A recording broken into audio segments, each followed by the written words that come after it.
Sesosok mayat bayi berjenis kelamin laki-laki ditemukan di dalam lemari di sebuah rumah di Jalan DI Pancaitan KM 7, Gang Putri 53, Kelurahan Melayu, Kota Piring, Kecamatan Tanjung Pinang Timur, Kota Tanjung Pinang, sekitar pukul 17.45 waktu Indonesia Barat, Senin 6 Juli 2020 petang kemarin.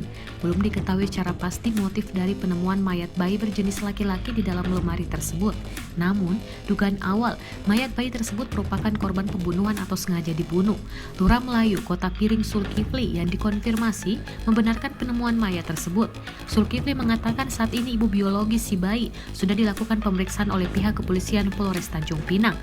Sementara mayat bayi tersebut sudah berada di kamar jenazah RSUP Raja Ahmad Tabib untuk dilakukan visum.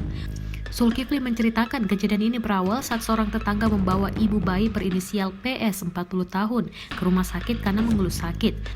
Kemudian tetangga tersebut mencari kartu identitas seperti KTP dan BPJS di dalam lemari, namun yang didapati malah mayat bayi yang sudah meninggal.